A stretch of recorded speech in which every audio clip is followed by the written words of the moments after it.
Bapak ini Cina.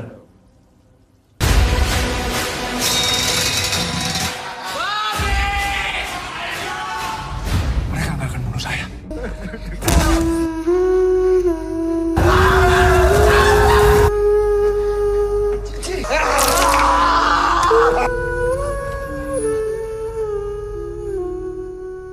Halo semua, selamat pagi, siang, sore, dan malam. Akhirnya saya terhibur sama film Joko Anwar. Nggak perlu banyak mikir dengan pertanyaan-pertanyaan yang ditinggalkan begitu saja, yang biasanya menjadi bola liar yang nantinya dibikin teori sama penggemarnya. Nonton pengepungan di Bukit Duri bisa bikin merinding. Nuansanya menakutkan, mengandaikan bagaimana Indonesia jika isu rasial dan penindasan masih dilanggengkan. Ini tergambar dari setting film ini di tahun 2027, 2 tahun setelah film ini dirilis. Film ini menyajikan akibat dari isu rasial yang gagal dihapus. Tapi sayangnya, film tak banyak menyajikan konteks politik. Adapun hanya menyajikan referensi peristiwa 98 yang disamarkan dengan tahun yang berbeda. Sayang sekali, menyinggung konteks politik yang sebenarnya bisa membantu film ini semakin kuat ingin menyampaikan keresahan apa. Karena mungkin orang sudah lupa, atau mungkin tidak semua orang tahu apa yang telah terjadi di masa lalu.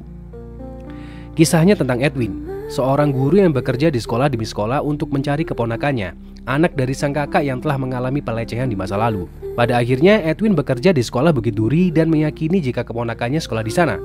Bukit Duri adalah sekolah beringas yang diisi dengan murid-murid yang kejam. Ketika sebuah kerusuhan di kota pecah dengan penjarahan, Edwin terjebak di sekolah Bukit Duri, melawan murid-murid yang mengancam nyawanya. Para pemain film ini menyajikan akting yang spesial. Morgan yang menjadi Edwin, gerak tubuh dan ekspresinya mampu memancarkan keberanian meskipun di dalam hatinya penuh dengan ketakutan dan kehati-hatian. Karena yang dihadapinya adalah murid-murid yang tak seharusnya ia lawan. Gestur dan ekspresinya yang selalu tegang di hadapan para murid menggambarkan kemampuan akting Morgan hari ini. Tetapi akting yang paling menonjol adalah karakter Jeffrey yang diperankan oleh Omara. Kebengisannya sangatlah terpancar di wajahnya. Ia adalah murid yang paling berani, tidak ada hal yang ia takuti, apalagi Edwin, seorang guru baru yang seakan menantangnya.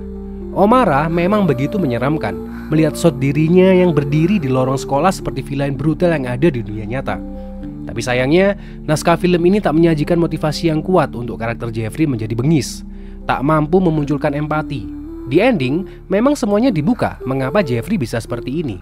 Tapi ini hanya menjadi twist yang sederhana saja, tidak mengubah perasaan saya kepada Jeffrey yang penuh dengan kebencian.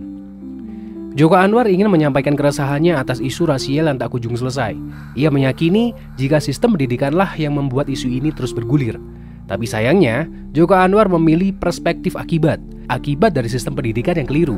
Alhasil, kritiknya atas pendidikan tidak disampaikan dengan baik. Tidak ada sebab yang kuat mengapa para karakternya bisa seperti itu.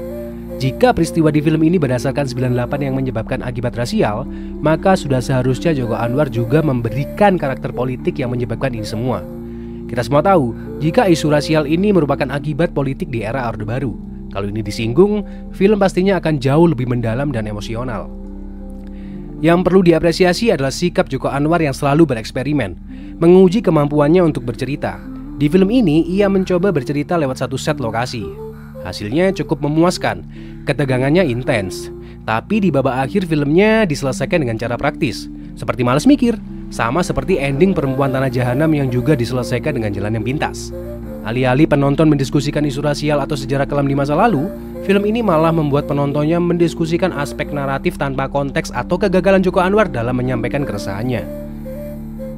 Sampai disinilah obrolan kita dalam topik ini. Terima kasih untuk kalian sudah menonton. Sanggahlah yang menurut kalian salah. Mari kita berdiskusi di kolom komentar. Sampai jumpa di bahasan film selanjutnya. Selamat pagi, siang, sore, dan malam.